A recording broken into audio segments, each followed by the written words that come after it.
இது ஃபர்ஸ்ட் மலேசியாவின் செய்திகள் உங்களுக்காக.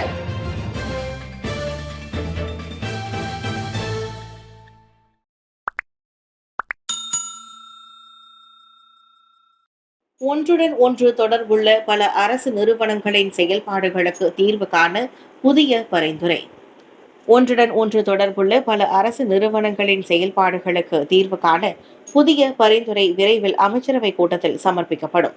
இந்த விவகாரம் குறித்து முடிவெடுப்பதற்கு முன்பு இது முதலில் அமைச்சரவையின் கவனத்திற்கு கொண்டு வரப்பட வேண்டும் என்று பிரதமர் ஸ்ரீ அன்வார் இப்ராஹிம் கூறினார்.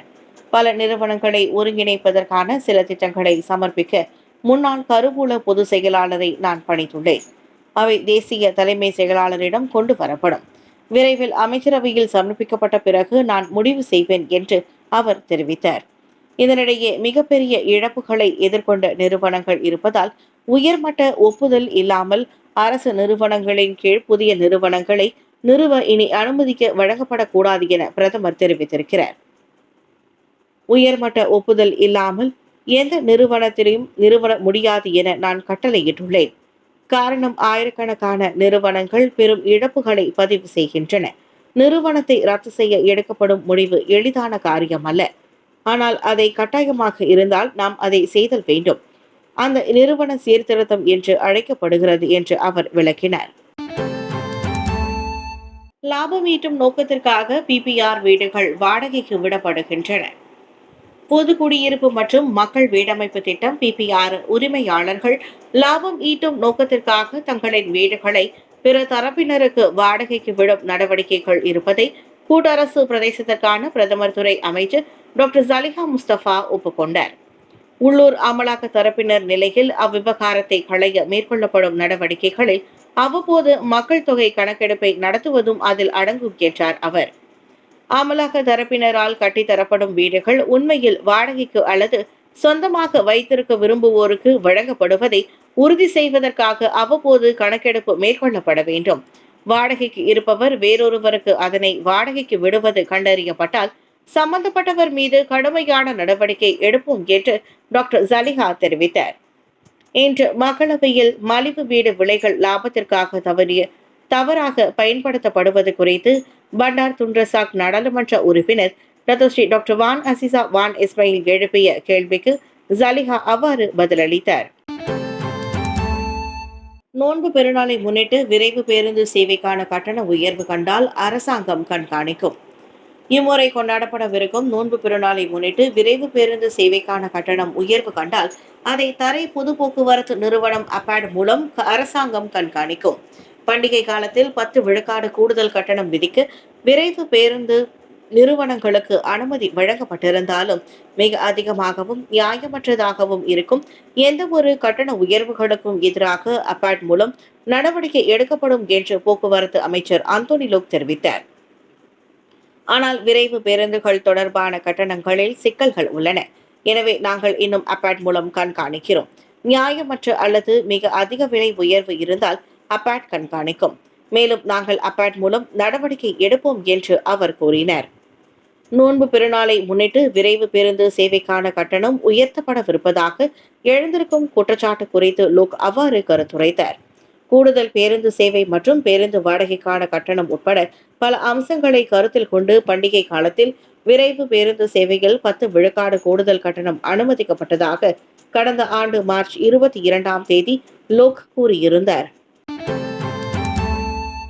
மாணவர் கண்காணிப்பு செயல்முறை AI தொழில்நுட்பத்தால் வலுப்படுத்தப்படும்.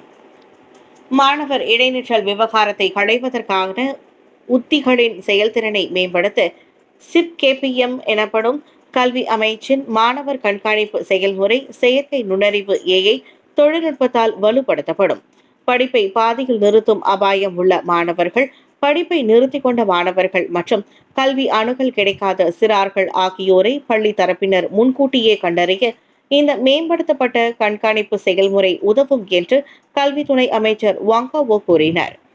இடைநிற்றலை களைவதற்கான உத்திகளின் செயல்திறனை அதிகரிக்க இந்த செயல்முறை செயற்கை நுண்ணறிவு AI மூலம் வலுப்படுத்தப்பட்டுள்ளது.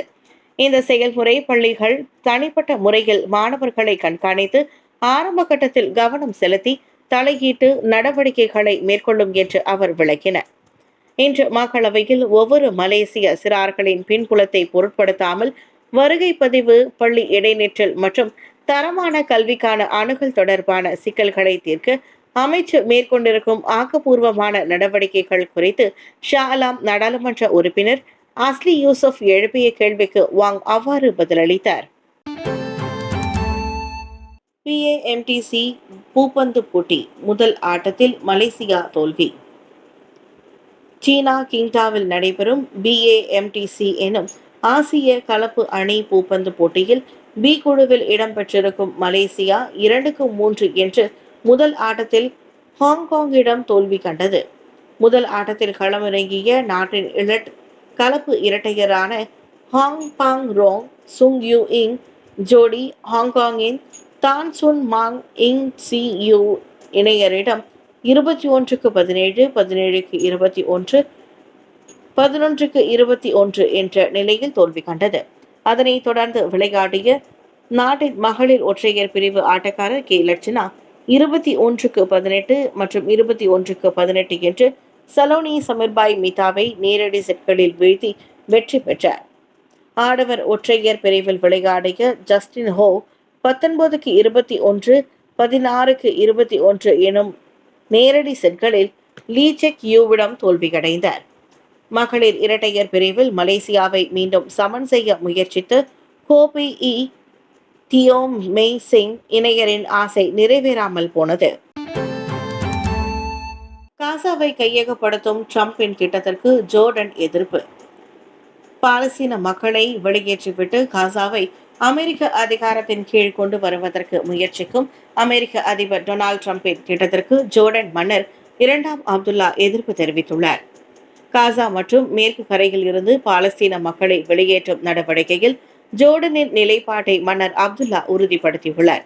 பாலஸ்தீனர்களை வெளியேற்றாமல் காசாவை மீண்டும் சீரமைப்பது மற்றும் மனிதாபிமான நெருக்கடிகளுக்கு தீர்வு காண வேண்டும் என்பதே அனைத்து தரப்பின் முன்னுரிமையாக இருக்க வேண்டும் என அவர் கூறுகின்றார். காசாவை மேம்படுத்தி தமது கட்டுப்பாட்டில் கொண்டுவர தமக்கு திட்டம் உள்ளதாக அண்மையில் அறிவித்து டொனால்ட் ட்ரம்ப் உலகை அதிர்ச்சிக்குள்ளாக்கினார்.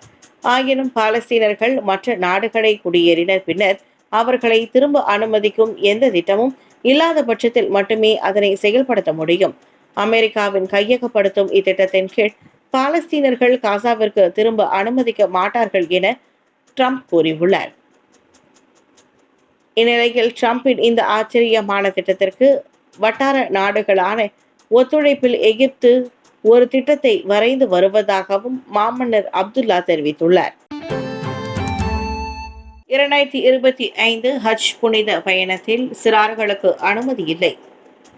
2025 ஹஜ் புனித பயணத்திற்கான புதிய விதிகளை அறிவித்திருக்கும் சவுதி அரேபிய அரசாங்கம் இம்முறை யாத்ரிகளுடன் சிறார்கள் வருவதற்கு அனுமதி இல்லை என்று திட்டவட்டமாக கூறியுள்ளது. சிறார்களின் பாதுகாப்பையும் நல்வாழ்வையும் உறுதி செய்யவே இந்த முடிவு எடுக்கப்பட்டதாக தெரிவிக்கப்பட்டுள்ளது.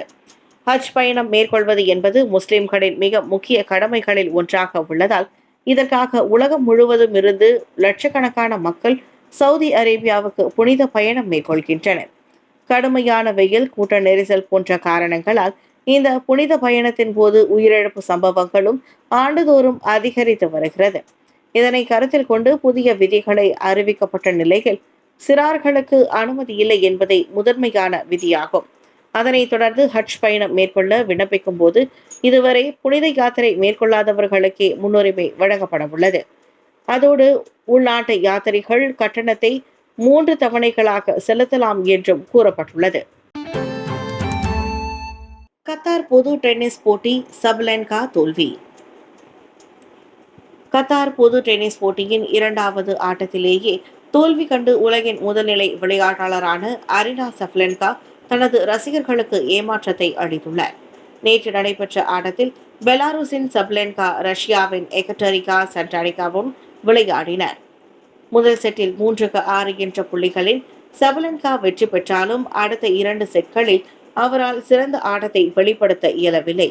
அதனை சாதகமாக பயன்படுத்திக் கொண்ட அலெக்சாண்ட்ராவோ மீதமுள்ள 2 செட்களில் 6-3, 7-6 என்ற புள்ளிகளில் வெற்றி பெற்று சப்லென்காவுக்கு விடை கொடுத்தார்.